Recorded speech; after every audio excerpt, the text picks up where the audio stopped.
Alrighty, let's see if everything's looking good. Let's hope so. Okay, we're gonna go over here. We're gonna go to live. We're gonna check this out. I think so. I think we're looking good. I think we're on track here to get the show rolling. So let's just share this on Twitter. And after we share it on Twitter, I think we can just get going. If that's okay with all of you. All right. Share. I think we have found it. Excellent. There it is. Let's share it. Here we go. Get you out of here. Share you over here. Okay, I think that done did it. It must be 3 in California, Jonathan Cogburn says. Thank you so much, Jonathan, for being here and coming for the chat. Thank you for being here, sir. You have no clue how nice it is to have you here on a regular basis. So welcome, everyone, to yet another episode of UnShrink Me. I am Dr. Patrick Lockwood. However, for the purposes of this podcast, I'm just Patrick, so please don't sue me, but feel free to cancel me on Twitter etc. So for those of you who are brand new, welcome to my YouTube channel. This is a weekly podcast about mental health. And so my main goal with this podcast, just so all of you know, is to inform the public about trends in mental health and express criticism about ideas that are trendy, topics that are trendy, so that you at least get appropriate and or healthy skepticism about what people are saying and doing with regard to both current events and current ideas. So this podcast is skeptical and critical for the sake of informing the public so that you can get the most out of your mental health services should you be seeking out coaching, counseling, psychiatry, clinical psychology, whatever. My goal is just to help you with ideas so that you can make more informed decisions. Now, to be perfectly clear and 100% transparent, this is not specific clinical advice to you. So this is not me giving you professional clinical advice. This is just me opining in public and chatting with my colleagues and friends here in the chat, and very excited for the chat for today's topics because at least a couple of them are rather spicy. So that is the UnShrink Me podcast. This is on my YouTube channel called The Psychology Checkup. And just so everyone knows, I am going to be live tweeting and pulling out tweets from Twitter. I still call it Twitter because I think I have common sense. And so feel free to follow me there. My handle is at AlobhaPatrick, at ALOBHAPATRICK, so you can follow along, fact check me, etc., etc. So welcome, everyone. We have some interesting things to discuss today. We are going to talk about school-based mental health because for some reason this topic just does not die here in the United States of America. We're also going to talk about blaming therapists. We're going to call it the Blame a Therapist segment on today's show. And then we will spend probably a larger chunk of our time discussing the Lindsay Clancy trial. And that's not exactly a fun or funny topic, so I don't know how well I'll do, but we're going to try and look at that critically and thoughtfully and with all due respect to the 3 kids who are no longer alive. So thank you all for being here. Please like, share, and subscribe. And first thing on the agenda is always to let everyone know that this podcast is not not sponsored by Celsius. But I love this stuff and it is great and it makes everything better. So, okay. Good afternoon, Corey. Glad you're here in the chat. I cannot wait to hear what you gentlemen have to say about the topics of the day. So the first post I would like to discuss for today's podcast is a little on the lighter side since we have some heavier stuff to discuss. And I want to talk about school-based mental health. And I think many people out there who have kids or who teach or who are counselors in school, etc., just simply are not aware of the trap of trying to treat kids in a school-based setting. In fact, our friend Nick Tabor, who's on Twitter, his handle is at NICKTABER, Nick Tabor, would probably love this discussion, so I hope Nick finds it and eventually responds. So this is all about school-based mental health, and I'm going to retweet a review of the research right now so that we can discuss the findings of it as colleagues, and so you can understand if you have kids and they might be struggling. Real quick. Okay.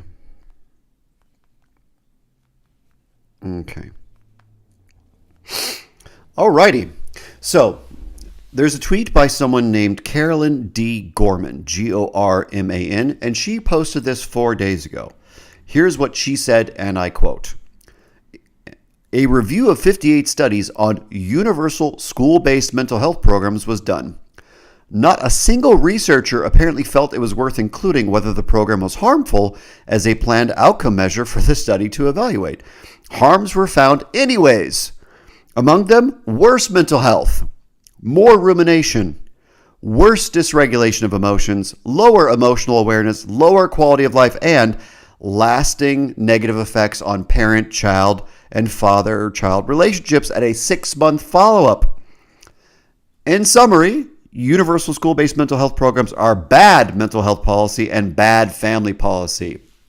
So, I know that we live in a complicated society here in the United States of America, and many parents are in a tricky position. Some parents are otherwise decent people who do not know how to handle the emotional well-being of their kids. I do not have kids, so I'm not here to shit-talk parents. What I will say, very simply, is that I do not encourage any parent to allow the school system to become the arbiter of their child's mental health, because the school system is not designed for it, number one. Number two, the people who typically work in schools don't know the first thing about what mental health actually is, like I've discussed on this podcast, and they have no skills or training in really working with people effectively, especially working in a family-focused manner. And so there's just no good reason to trust any school system, private or public, to address the mental health needs of your child, to address them, to assess them, to treat them, to manage them. Dear God, please no. Do not let your child's mental well-being be in the hands of a school counselor, let alone a school teacher or principal or anything else like that. There are tons of great people who work in schools. So I'm not saying teachers are idiots or counselors are idiots. What I'm saying is that it's not their training. It's not their job. They don't know what they're doing. I'm a clinical psychologist here in the state of California. I have extensive training about different techniques, when to implement them, when not to implement them. And nowhere in my training did it say just mass implement mental health screening, treatment, referral, and things like that. That's a terrible idea. It over-identifies things. It's type 1 error in the worst possible way. So for the love of God, do not let the schools address your child's mental health. Some people are without resources. So I do have sympathy for the fact that some families have no resources. Some parents are so busy working 2 or 3 jobs that they quite literally don't have the time in many ways to sit down and have a real, like, how are you doing, Timmy, conversation. And I have sympathy for that. And I'm not trying to say those people are evil and the schools, it's just, I get that there are many exceptions to the rule, but for the love of God, this is a terrible idea. So on the one hand, I get that some parents literally cannot because they're just so busy trying to keep their kids alive. And at the same time, hey, Phil, glad you're here. There's just no way that this is a good idea. And the harms that are shown in these studies are across the board, apparently. Corey said here in the chat, universal is one of the first problems there. Yes. So for everyone watching and listening, I want you to understand this very simple thing. Because human beings of all ages, but especially kids, are really complicated, you cannot do something universally to make their life better. Excuse me. And so it's like, sure, maybe universal lunches are a good thing. I can have sympathy for that. I can put on my socialist hat or whatever and think that's a great idea. That being said, even that could have lots of consequences. So what I'm trying to say is that we should be careful about implementing anything on a universal basis because most of these programs suck. They're not designed to address specific needs of specific people, right? If it's true that kids are special and complicated because changing family circumstances, changing economic circumstances, poverty, depending upon what age they are, they're in different phases of development. So if puberty kicks in the middle of these interventions, how many interventions have been created and empirically tested for puberty? I don't know. Good question. Almost none.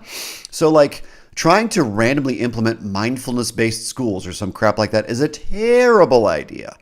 And it's really, really important that we honor the individuality of the individuals in school. I just can't imagine thinking, oh, it's a great idea to treat every kid the same and teach every kid the same coping skills. Like, what a terrible idea. Some kids are perfectly fine.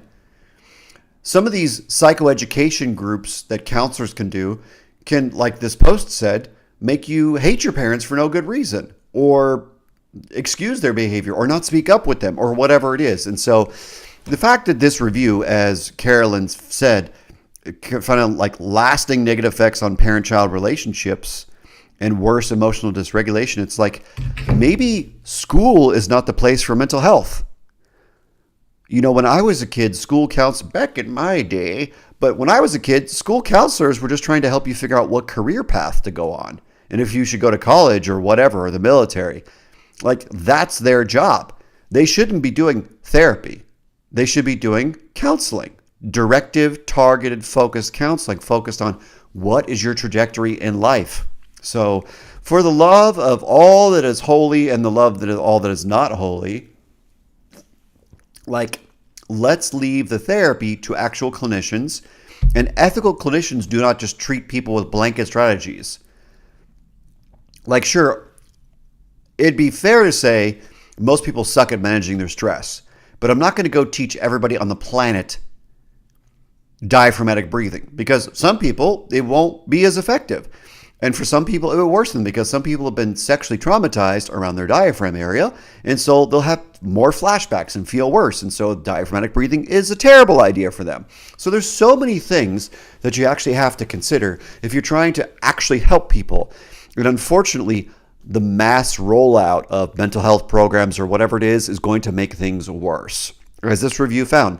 So if you are a parent out there and you have kids who are struggling in some way, although the school might be able to help, finding an actual professional outside of the school system is most likely a better option, even if you don't have a lot of money.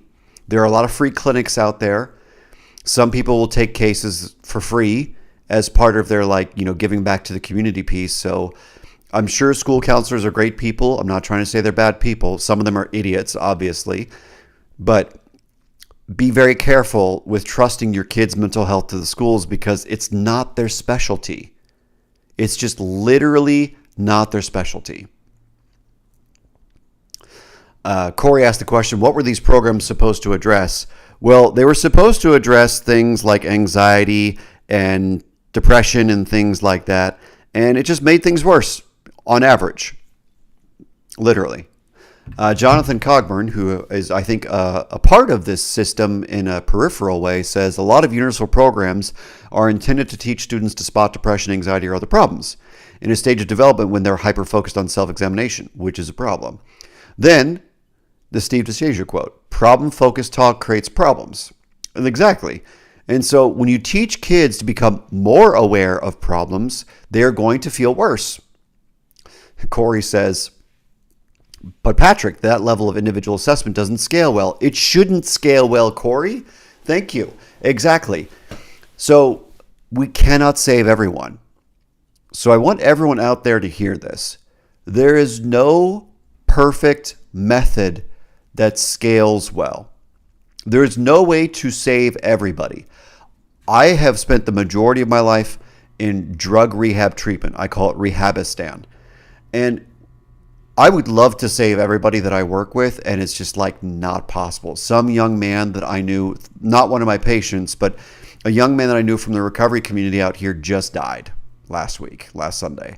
And they just had his memorial yesterday. And what I will tell you is, not to make this about me, it's just it's terrible and tragic that he died. And it hurts me and it makes me sad. And I wasn't super close to him, so I'm not trying to play it up or whatever. I'm just telling you that this individual didn't need to die. And I wish that the people that cared about him, many of my friends and colleagues out here could have helped, quote unquote, save him, but we can't save everybody. I wish we could. But if you're going to be an idiot and naive, you're going to pretend that you can save everybody. So you implement these massive programs where everyone can be saved, but it's not possible, because that just rules out the idea that people have choice. If we lived in a world where society was hyper controlled and like, Mao Zedong or whatever, like, yeah, sure, you could probably do that kind of thing, but we don't live in that world. We live in a country here in the United States with like as much freedom as possible in many ways. And so when you live in a culture that's built on let me do whatever I want to do within reason, then people are going to make mistakes. Like, I think this young man unfortunately accidentally overdosed. And so it's like, he didn't want to die to my knowledge. It was an accident. And so many of these massive interventions cannot save everybody. We have to get out of the business of trying to save everyone. If you actually look at the prevention literature and you look at the literature that shows what works, it is voluntarily inviting people to participate in things that they want help with, essentially. So it's educational campaigns to invite people to try things they want to try. So you're right, Corey, that doesn't scale well, and it shouldn't scale well, because human relationships are complicated and dynamic, and there's no way to scale something that's voluntary. If something that's voluntary, which is what works the best, by the way, invitational talk, invitational interventions work the best. That's why MI works. That's why solution-focused therapy works, because these are invitational interventions. And so these ideas work because we're not trying to coerce people. We're trying to invite people. And we're going to lose people. It's not going to work for everybody. And that's why we have to get these massive rollouts out of our school system. And even out of college, I would argue. I think it's great. Like, my university has a college counseling center, and I'm super grateful for that because it's a great training clinic. And at the same time, let's be super clear that, like, it's not going to get everybody. Not everyone who goes to my university gets better just because we have like free therapy for the students, right? But no one's being mandated to go. Not all the students are being screened. There's just invitational messages on campus, and that's better than forcing people to be screened and things like that. Jonathan says, why force a school system into a multiple role? Exactly. He says, then it'll be worse at being an academic growth entity, which it already is, and be a bad mental health treatment entity. Ron Swanson from Parks and Rec says, and Jonathan says, never half-ass two things, whole-ass one thing, which I completely agree with. So again, in summary, I appreciate that many families are at their wits' end. Many families don't have the resources and time to address the mental health of their child or their children. And for some kids, they're going to be hurt and harmed and not helped when they could be helped.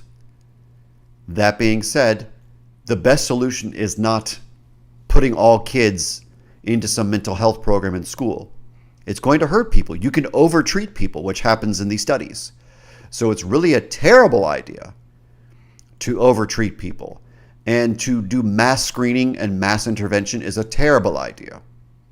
We need choice. We need invitational interventions, not forced interventions. So invitational interventions, where you offer the possibility of people participating in a group if they want to, is different than, okay, we're going to take you and make you go learn diaphragmatic breathing, like I used in my example earlier. Terrible idea. Probably the worst idea. So, dear parents, if your kid's struggling, there are plenty of community resources outside of your school.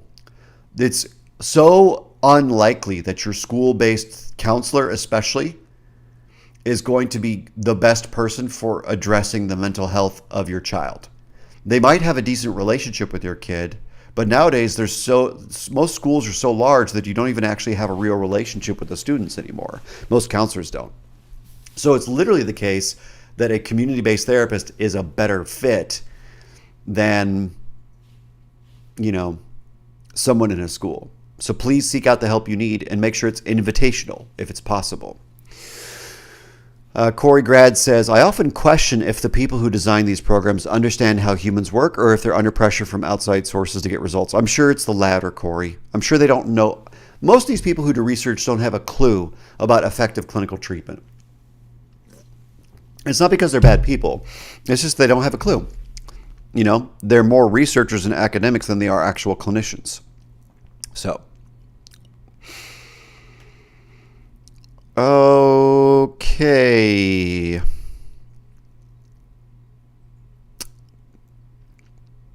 Last week, I got a segue here because I forgot I was going to do this last week, but I ran out of time.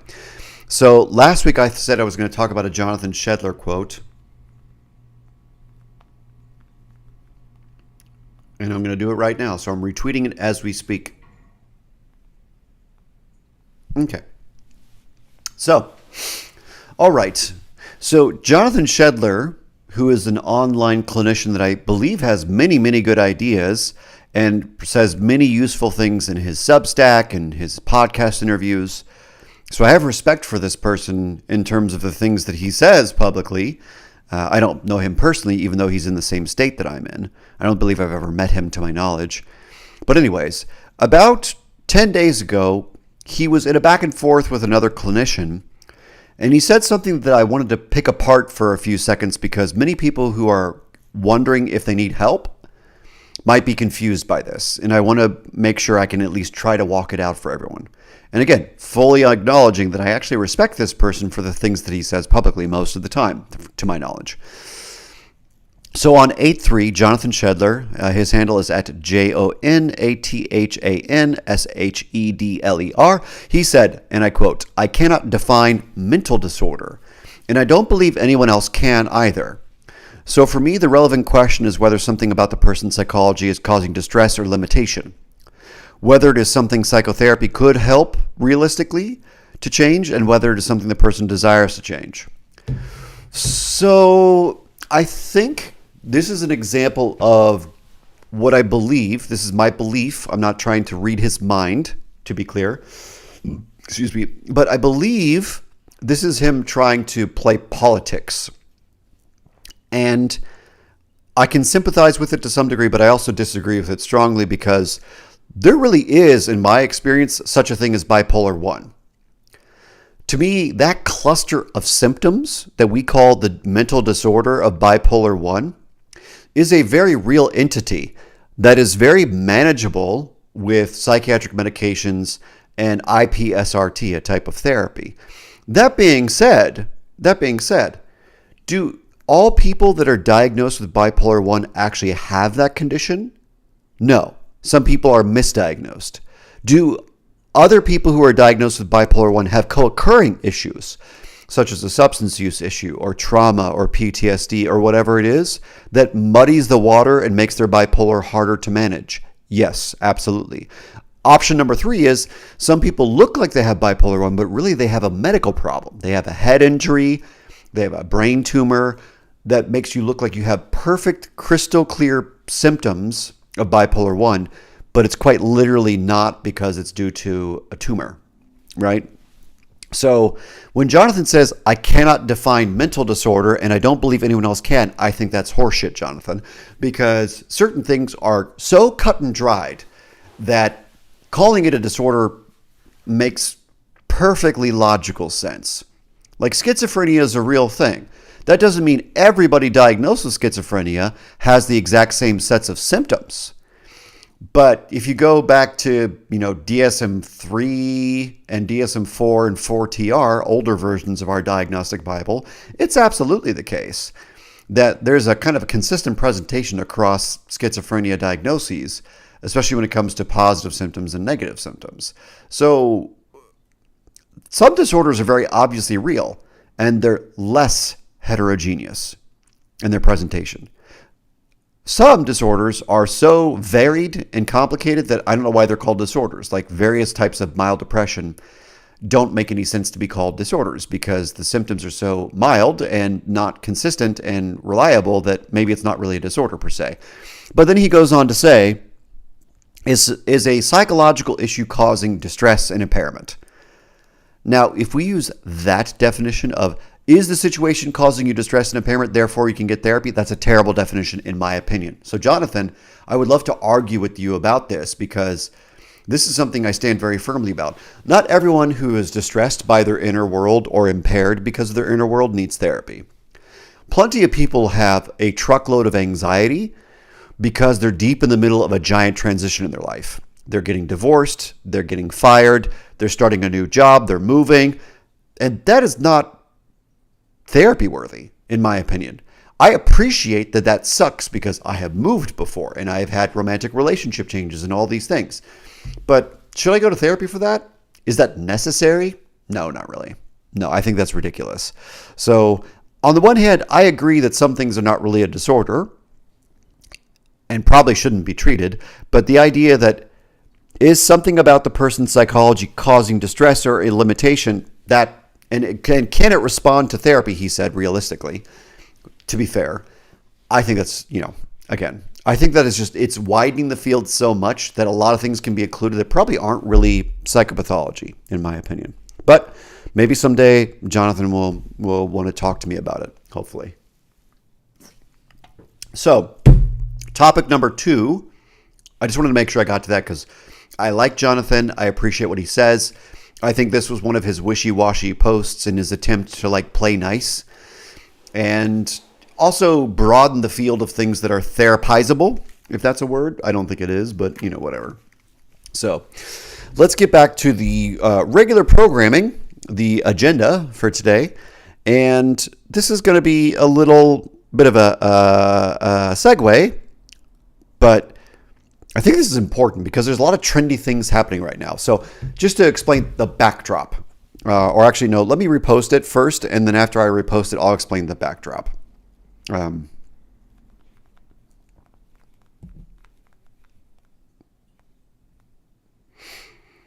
Okay. So there's this trend, apparently. There's this backdrop that apparently is happening in society or on TikTok or Facebook or something. But apparently there's a trend of online coaches or therapists or something encouraging people to cut off their family members.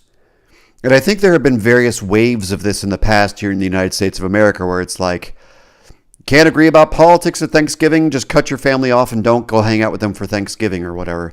Is your family MAGA? Leave them alone. Is your family pro-Biden? Leave them alone or whatever. And I'm sure this happens to some degree, right? And so I am sure there are influencers as we speak, as I'm speaking right now. I have literally no doubt that right now we could all hop on Facebook or Instagram or, heaven forbid, TikTok and find some idiot who happens to have a master's degree, most likely, and sometimes a doctorate degree, who is pretending to be a therapist and believes that they're helping by saying, cut off those toxic family members. And what I will tell you is that, again, making broad sweeping advice is ridiculous in the sense that, A, what does it mean to be a toxic family member? No one has really described that. That's not like a clinical term. That's not something we research. But B, what do you mean cut them off? Never talk to them ever again? Don't talk to them until they change or whatever? What in the holy shit are we talking about? I mean, let's be super clear. You can certainly not like people, and I have no desire to tell you who to like or by what criteria you should like people or not like people. That's not my business. That's your life. You're not me. I'm not you. Do whatever you want to do, right? That being said, as a professional, I will literally never recommend someone save a relationship or cut off a relationship. I've done family therapy and couples therapy for quite some time now, and there's quite literally no way that it makes any rational sense to tell people what to do with regard to broad sweeping generalizations like cut them off or don't cut them off. That's absurd and wildly narcissistic and disrespectful. So is it true that there's a tiny segment of the influencer population who happens to have a licensable degree, who calls themselves a therapist, but they're not really, who gives this kind of advice? Yes, and they're disgusting idiots who should probably either leave the profession or at least just stick to being an influencer. and just allow the world to understand that they're not really a professional. But the vast majority of therapists that have these complicated, nuanced conversations around family and assertiveness and boundaries and emotional needs and safety and trauma and blah, blah, blah, like all these complicated things require complicated, nuanced discussions if you actually respect somebody. So being a Pez dispenser of advice like cut them off is not professional. And shame on all of them for pretending to be professionals. Go be a talking, like I'm not ashamed of being a talking head. I enjoy this because I'm trying to be reasonable. Now I'm a little spicy, but I'm reasonable. I'm not trying to convince you of how evil people are or how amazing people are or what you should do, generally speaking. What I'm trying to convince you of is that it's complicated. You have choice, and the choices are many, and there are pros and cons to these choices. So what the ever-loving fuck if you're trying to tell people to cut people off or love them forever? Like, that's horseshit. That's not therapy. That's coaching. That's being a guru and an influencer and not being a therapist. And so what happens, I think, is there's that tiny segment of the influencer population who says stuff like that and they're idiots. But I think what happens more frequently is therapists get blamed for patients' decisions all the time. What I genuinely believe happens all the time is therapists will have a conversation with their patient about a complicated and important family dynamic, and then the takeaway from that conversation on the patient's behalf will be something like, well, I don't really want to talk to them right now, so I'm going to just take some space from them. And then it gets messaged out in the real world like, my therapist told me to cut you off, which is crap. Like, if you make a choice as the patient and the therapist like walked you through the choices and the pros and cons of things, you're making the choice. The therapist didn't tell you to do anything. And so if you blame us for your decisions, then you're not taking responsibility for your life. So why be in therapy? Go talk to a guru, listen to an influencer. Therapists are helping you understand yourself and explore your motivations and manage your life more in alignment with your values. We're not telling you what to do, right? So I think there's two problems that happen all the time. I think there's some small segment of the mental health professional community who give out bullshit advice like cut them off or love them forever or whatever. And then I think there's a much larger community of therapists and professionals who have relatively nuanced conversations, and then the patient who is struggling will blame the professional for their choices. They're scapegoating us. Well, it's like, my therapist told me to not talk to you. It's like, did they really? Or did they just have a complicated conversation with you and that gave you permission because you felt empowered or something, and you made a choice as the patient, not that the therapist told you what to do? So those are different things. Influencer problem, it's tiny but toxic, so to speak. Speaking of what's toxic, it's them. But the bigger problem is actually when people don't feel very trusting in their goals and they don't want to own their choices. Many people come out of therapy, especially if they're like newer in therapy or they don't trust their process or their internal process. They will just rely on some authority figure like us. And that's not okay, because therapy is not about relying on an authority figure. Therapy is about you understanding yourself better and taking ownership of your choices, as much as that will suck sometimes. Sometimes it's glorious and joyful. And sometimes it will suck because you make choices that might make your life smaller. So for the love of God, if you're in therapy, counseling, coaching, whatever it is, please do not scapegoat your professional. Now, sometimes your professional is a schmuck and they say things like, yeah, just cut them off. It's like, that's not why we are paid. We're not paid to give you advice. And if they are giving you advice, there's something wrong probably. So don't blame or scapegoat your professional. If you're making a choice that's difficult, if you own it, you will feel better over time. It might suck in the moment, but you will feel better over time. You'll feel more empowered. Don't scapegoat us. Now, there's a lot of comments here in the chat because there are many professionals here in the chat who probably have some spicy thoughts about this.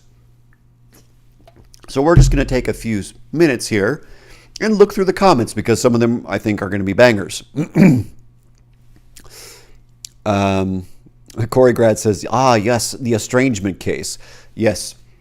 Like, I have never in my life told people to estrange themselves from their family. And I have dealt with, by the way, in drug rehab, some extremely toxic parents and some extremely, like, very mentally ill people who happen to be parents and who happen to be spouses, who are actively trying to sabotage the person's recovery. And so even in those cases, I have not told people what to do. We have walked through the suite of choices, and the patient has come to their own conclusion. Sometimes I state my concerns very directly, like, I am afraid because of how you react when you talk to this person. But that's the extent of it. I have never told people cut them off or some crap like that. Jonathan Cogburn says, before Jonathan, it's not laws says, if your family is still pro-MAGA at this point, then I would suggest a mental health checkup for them. I mean, I don't think any of these tribes are particularly healthy for anybody. So I don't. If you care about politics, I think you're focused on the wrong thing. I think you're in the sheep category, in my personal opinion, because none of these politicians can actually be influenced by us unless we have hundreds of millions of dollars. So until you have hundreds of millions of dollars, maybe you don't care about politics. Maybe focus on taking care of your health, your family, making money, perhaps. Jonathan Cogburn said, Murray Bowen's ghost, for those of you who don't know, Murray Bowen is a famous family systems theorist. He said, Murray Bowen's ghost would be knocking books off the influencer shelves if they had them. Yes, I sincerely hope that Murray Bowen's ghost goes and haunts these charlatans. Career Flex is here. Thank you, Jake. Glad you're here. Gang, gang. He says, you are spicy like a hug from a friend. Come on now. Corey says, to tell someone to cut off contact with their family is fucking wild. Yes, it is, Corey. And he says, like I as a therapist have a little skin in the game there. They have the right to live with their decision.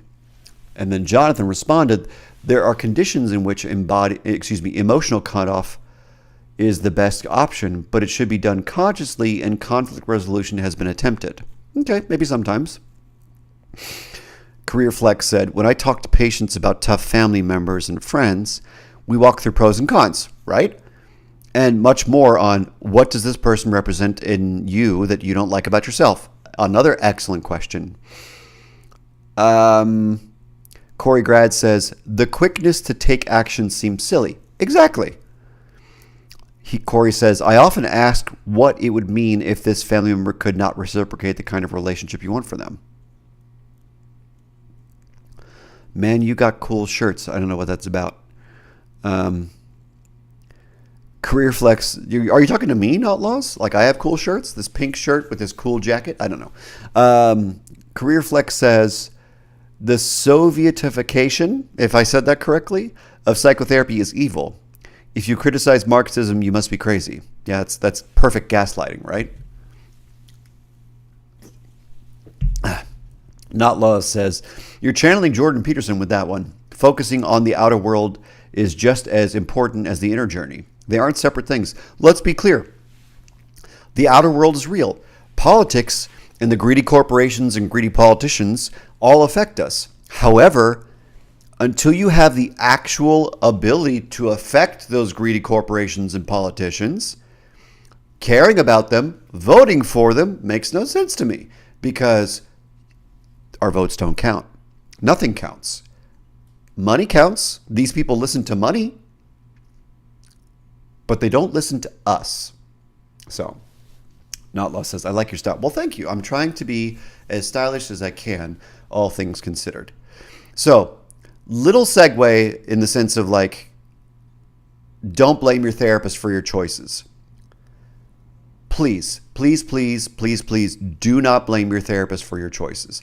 Sometimes you are trying to make, and I have all sorts of respect for the fact that if you're doing hard work in therapy, and that hard work also has consequences for the person you're dating, or the people you're in a friendship with, or work relationships with, or family relationships, like sometimes it's very scary to assert yourself. And I have all sorts of respect for that because many people are not very disagreeable. Many people they don't trust themselves or believe in themselves. And so because of that, it's terrifying to speak up to people and have a real relationship with people. And honestly, a real relationship is terrifying. Actual intimacy involves risk. It is not all amazing and joy and love and abundance. A real intimate relationship is also messy at the same time. Sometimes our needs are in conflict with the other person's needs. And so sometimes actually being honest and intimate is terrifying, and I have all sorts of respect for that. Hey, Lauren, glad you're here. Lauren is one of my buddies, and I'm super thrilled that he's here because he is 1,000 times smarter than I am and far more patient than I am as a person. So he's going to catch me at my most unhinged, and who the fuck knows what's going to happen. He might not be my friend anymore. We'll see. Career Flex says, obsessing about national politics is just about like medieval farmers blaming spirits in the crop failure. Yeah, kind of to some degree. Could be spirits, but it might be potassium levels. That's ridiculous. So again, in summary, I have all sorts of respect for the fact that if you're in therapy and you're doing difficult things, there's a really good chance that you're going to have a conversation with someone you love and care about, and it's going to be scary. And literally speaking,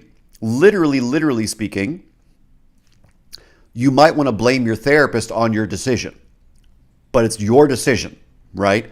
So if you take responsibility for the decision you're making because of the conversations you've had in therapy, right? So like the worst thing in the world is to hear someone say, my therapist said, like, no. Either the conversation you had left a mark on you and you were interested and you believe something, or you don't. It's not about what I said. It's not about what your therapist said or your priest or your pastor. It's about what you believe is true and what matters to you. So it's about your needs. And again, I have full respect for the fact that asserting yourself is terrifying sometimes, because sometimes having difficult conversations in relationships can result in the relationship falling apart. And so it's perfectly rational to be scared sometimes. Still, don't blame your therapist. You know, it is not my fault you're cutting yourself off from your family. And I would never tell you to cut yourself off from your family. I would tell you nothing. I would explore with you, because telling you things is what gurus do. And as much as I have the jacket and the shirt, I'm not a guru. So there you go. All right. So there's more political comments, but I just don't have the patience for it. So here we go. Now, the topic du jour, which I don't know if I'm going to get through everything I want to say today, but there's a really complicated legal case happening right now. And I want to make sure that we spend, some time trying to, walk through it carefully. Okay. So what I'm about to do is I'm about to post on Twitter, if you're on Twitter. Again, that's at Alobha Patrick, at ALOBHAPATRICK. And I'm going to create a bit of a thread that we can discuss, just so we're clear, because these multiple posts about this Lindsay Clancy case are important. They all kind of work together, if that makes sense. So let me just find a couple of them and post them in synchrony.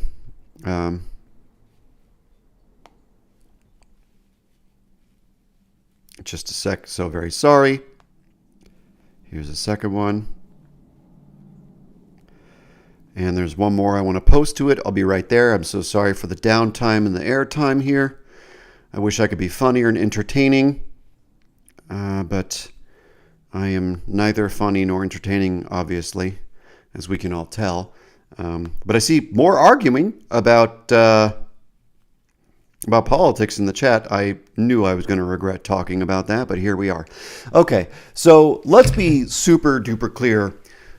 So this Lindsay Clancy person has been accused of murdering, I believe, if that's the correct word. If that's not the correct word, don't sue me, whatever. But I believe she has been accused of murdering her 3 children back in 2023, and she's currently on trial for those murders. And so, again, I do not know if that's literally the case. I'm not trying to cast a legal opinion I'm not a lawyer. I don't have an opinion. I want to talk about this from the point of view of differential diagnosis and from the point of view of like what's reasonable, right? So there's this really excellent psychiatrist online that I always enjoy interacting with because he is probably one of the most reasonable people I know. His name is Nicholas Badre. His handle is at BADRENICOLAS. So here is what he said. And here's my working chart of Lindsay Clancy's medication timeline. So here's what happened according to Nicholas. From the time span of October 22nd to January 2023, and that is basically 3 months. So over the span of 3 months, Lindsay Clancy was prescribed 10 medications, which include Zoloft, Prozac, Remeron, Trazodone. All 4 of those are considered some kind of antidepressant kind of drug, though very different, all 4 of them. And then Ativan and Valium, which are benzodiazepines, Benadryl, which is an antihistamine, Ambien, which is a non-benzo benzodiazepine, amitriptyline, which I believe is a tricyclic, and Lamictal, which is an anti-seizure drug used for personality disorders and for bipolar and severe depression and things like that. So in the span of 3 months, she was given 10 different medications. She was also recommended some other meds that she didn't take, like Buspar and hydroxyzine. And there were many, many changes of her meds over that 3-month period. Apparently, she went to a number of emergency rooms, and she tried to have herself committed to a hospital.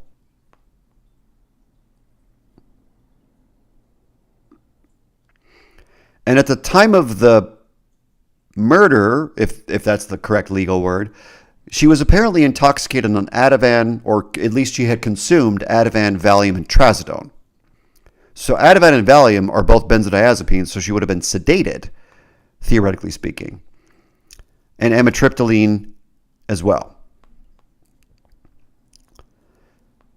So apparently there's a lot of different, hey, Nicholas, I'm super glad you're here. Thanks for showing up. I was just talking about your tweet. Thank you, by the way, Nicholas, for summarizing things so efficiently. And I always appreciate our back and forths, just so you know. So thank you for A, showing up, and B, discussing this post. So I'm talking about your post and Dr. Sunil Rege's posts as well. I think that's how you say his name. And, you know, the thing that's worth considering is the concept of postpartum. And there's all this hullabaloo, like they should have assessed for her thyroid hormone, and was she diagnosed with a thyroid disorder, and what happened there, and all these things. And so the thing that's worth considering, of course, he says, thank you, you're welcome, thank you. Yeah, of course. Is it possible she had postpartum psychosis? Yes, of course. Is it possible she had postpartum depression or a mood disorder of sorts? Like, there's so many possibilities about what the actual diagnoses could or should be. But just from like, let's just zoom out for a second, because I think this conversation gets very emotional because 3 kids were killed. And I think most of us who are regular people have reactions to that. And I'm not trying to say you shouldn't have a reaction. Have whatever reaction you want to have. So zooming out, it's like these 3 kids shouldn't have died. Absolutely. Where was her husband? What was her husband doing? Great question. I don't know. I genuinely don't know. So there's lots of really important questions about this apparently very ill person. And in what ways was she ill? We don't precisely know. It could have been postpartum psychosis, depression. It could have been mania. It could have been substance use from the medications. There's so many things that could have related to her killing her kids. And so I'm not here passing a moral judgment. There's plenty of talking heads out there that are doing that. And there's plenty of people who are out there having a professional opinion about what should have happened. I'm also not here for that. I'm not a psychiatrist. And it's quite literally the case that as someone who teaches, I'm a professor, I teach psychopharmacology at the graduate level. And so I have some opinions about medications, but I'm not even here for that. I want to zoom out all the way. There's one problem that hasn't been discussed very much online, and I want to make a very strong case for this problem. And this problem to me is the greatest sin of all in this case. This is my opinion, and I'm sure I'm going to get some hell for this, but this is the truth. As someone who teaches psychopharmacology at the graduate level to people who are about to go out there, be licensed, and help people. So here is my belief. Here is a problem that I don't think is being addressed correctly in this case and online by other people who are criticizing what happened. To me, the greatest sin is the lack of collaboration among professionals. She saw at least 3 or 4 other professionals who should have talked to each other and had a 30-minute conversation about, hey, what symptoms are you seeing in Lindsay's case? What is your case formulation? Why do you think she's having these symptoms?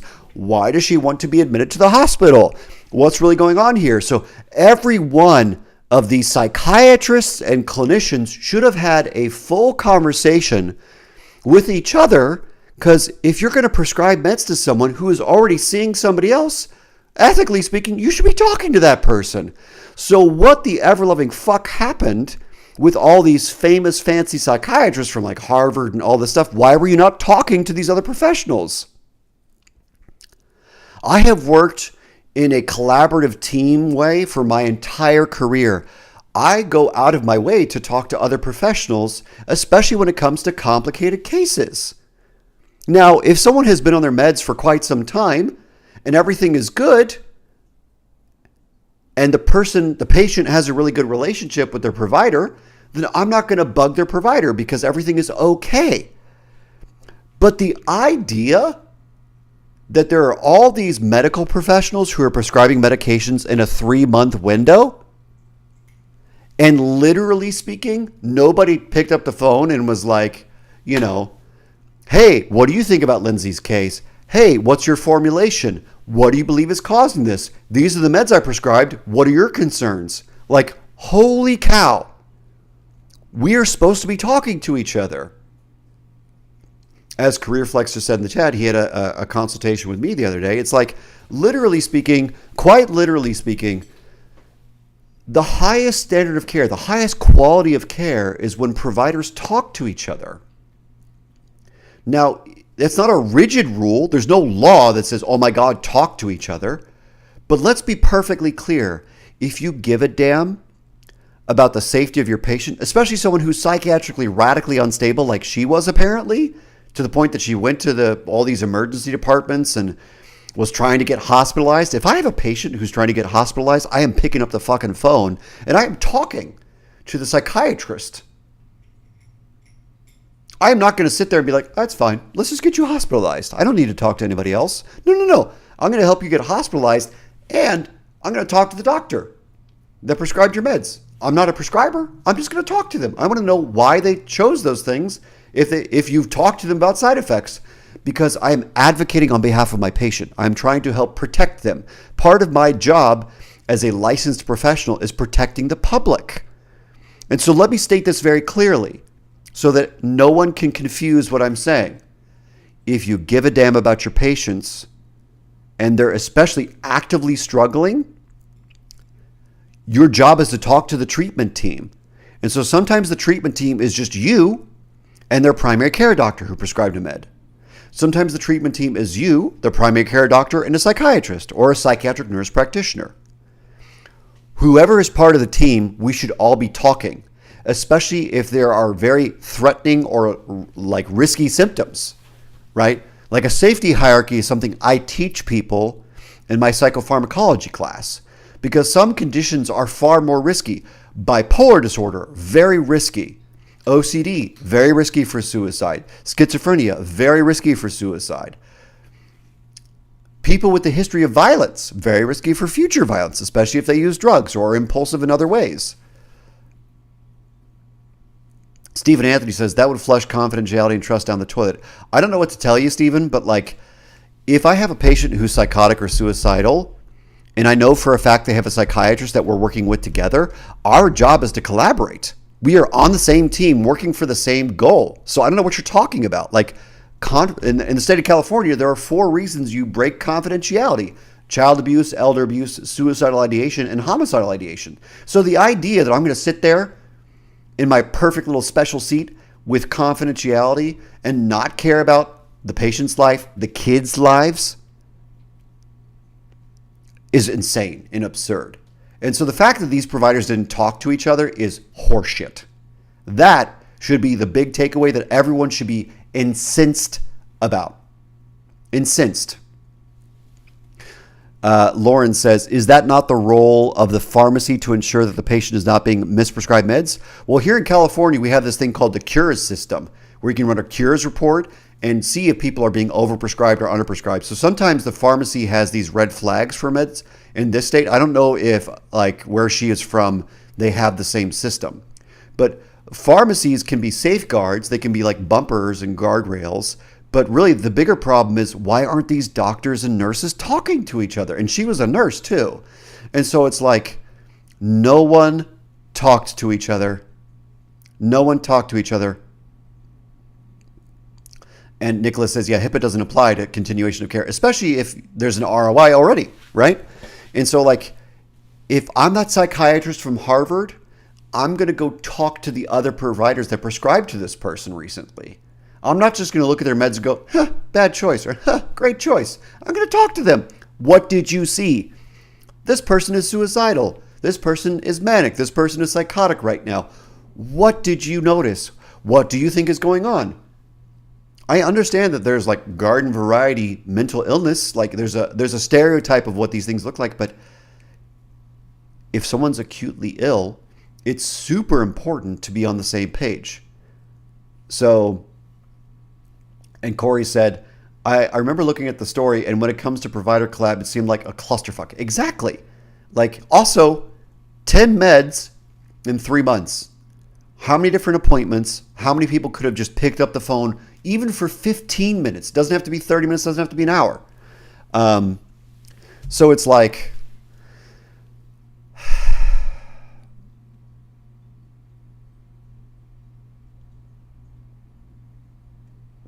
it's very sad.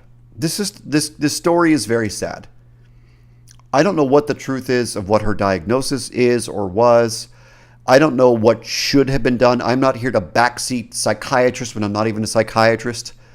So I just know enough because of what I do as a professor to be clear that collaboration is the most important thing. I literally just finished my summer semester teaching psychopharmacology. And literally, probably at least once a week, I said something like, it's so important to get a release of information to talk to their prescribing provider. I really badly want to know if this medication is safe, if the patient's telling you the whole truth about their story, and so on and so forth. I want people to be as protected and to get the best possible treatment. That's not me saying I want to treat this person and be their provider and prescriber. I just want them to be protected and get the best possible care. So collaboration of care is not a violation of privacy. Like, come to a rehab sometime. You got doctors and nurses and therapists and counselors and administrators who all know what's happening with the patient because you need a treatment team to help people.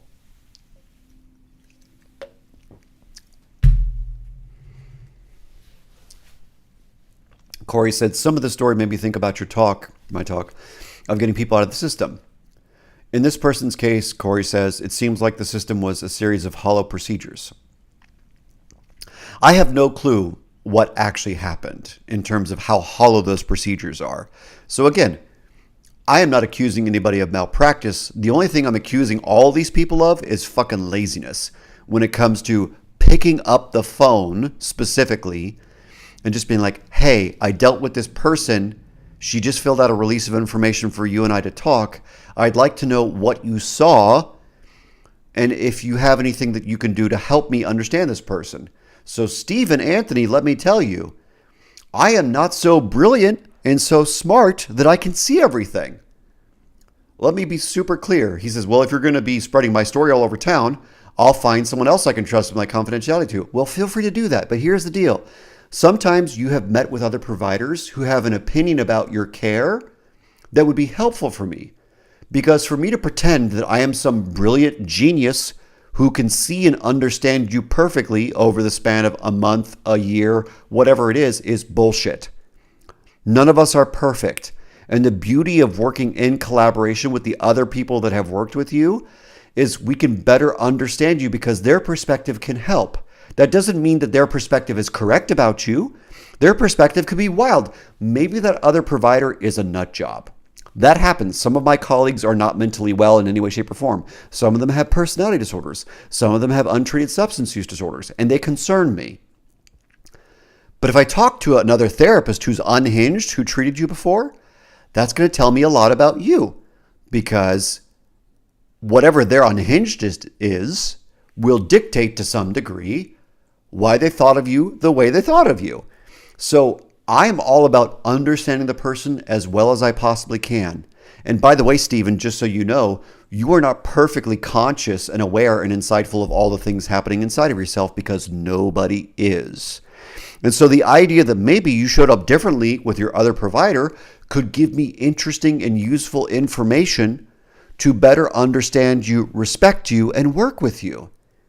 So I am of the belief that the more information I can have to support you, the better. I have built a career doing rehab therapy and family therapy where I help people understand each other, which means I have to have information from everybody so that I can help everybody talk to each other better. And it works. That's the thing. I don't want to ruin your privacy and confidentiality, so when I'm doing family therapy, I'm not giving away secrets. I'm exploring topics that both parties think are important. Which is different than, well, your husband told me this, and your son told me that, and your wife told me that. Like, that's bullshit, and that's not therapy. That's being a guru or something. So my one big critique and takeaway from the Lindsay Clancy thing is we need to talk to each other when someone is at risk for suicide or homicide or child abuse or elder abuse. We need to protect each other and the patient and their family. And the idea that I know enough is absurd.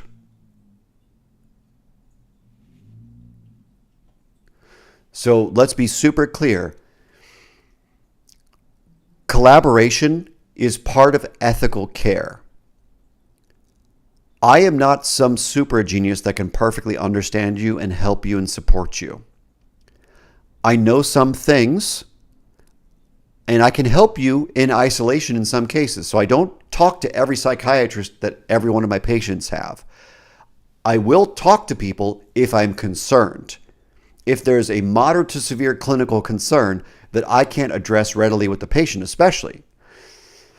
And so what I typically do is if the person's experiencing side effects, I will encourage them to talk to their provider. And 9 times out of 10, they do. And they don't need me to talk to anybody else. Thank God. So I encourage patient autonomy. I don't tell people what to do 9 times out of 10. And I don't talk behind people's backs. I have only public conversations. So if a patient tells me, I don't know what to do, I don't know how to deal with my psychiatrist, I'll say, like, do you want me to talk to your psychiatrist? We'll talk to each other. And I will tell the patient what I'm going to talk to their psychiatrist about. Nothing's a secret. I am not keeping secrets from my patients. I am a transparent person, right? Because transparency builds trust. And, confidentiality is never perfect, by the way. Just to be clear. Especially in the age of technology, unfortunately. So in summary, I'm not here to judge the particular med she was put on, though I probably could say some things about that. But I'm only a professor who teaches psychopharmacology. I am not a psychiatrist or psychiatric nurse practitioner or a PCP or whatever. So I don't have anything to say about that for the sake of my license and all this other stuff. The only thing I have to say is you got to collaborate, especially if someone's acutely ill. If someone is severely ill and they're coming to you for a second or a third opinion, if you're the second opinion, talk to the first opinion. That's important. I'd like to know what you thought. Because maybe you're seeing something I'm not seeing. I want to have my own opinion, but I also want to know what the other people think so that I can have the most well-rounded, reasonable opinion and treat you with the maximum level of respect. And that seems like that didn't happen here in the Clancy trial. And I think that's terrible.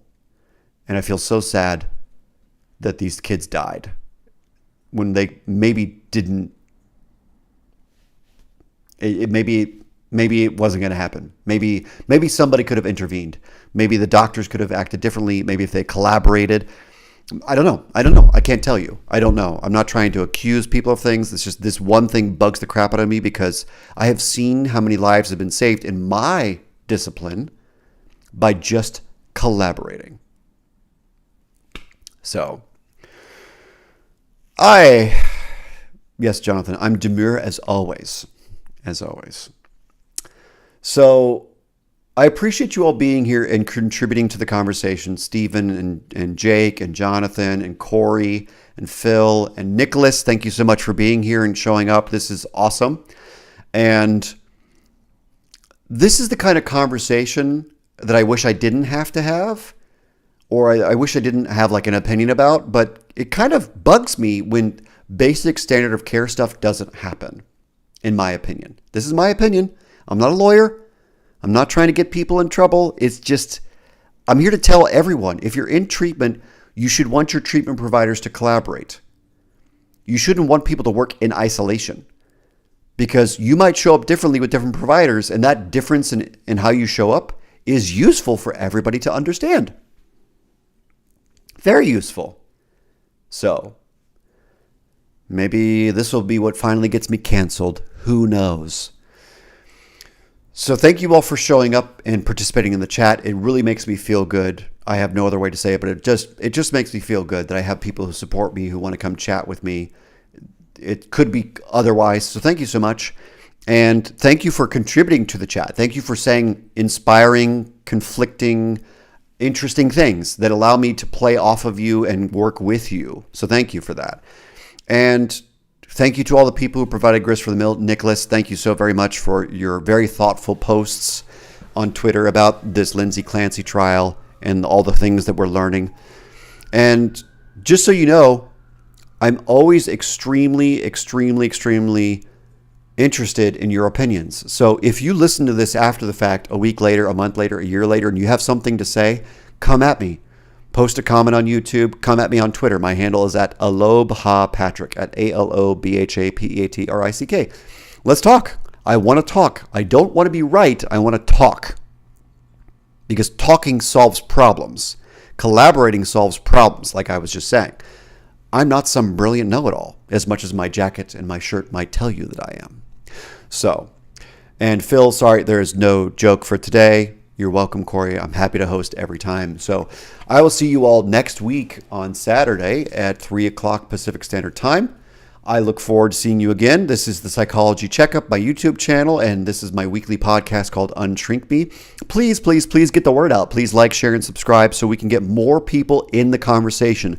I want this conversation to be huge and unwieldy. I want it to be so big that I have to have multiple episodes a week, if you get my drift. So let's get this thing bigger. Please like, share, and subscribe. And let me know if you have agreements, disagreements, so on and so forth. And then as this thing evolves, we will have more hot takes perhaps. And maybe if we learn more about the Lindsay Clancy trial, we'll come back next week and talk about it more. So thank you all. Have a good rest of your week and weekend. And I hope to see you very soon. Please take good care of yourselves. Take good care of each other. Have good food. Have good sex. Get some exercise. Get some sleep. And treat yourself with the respect you deserve.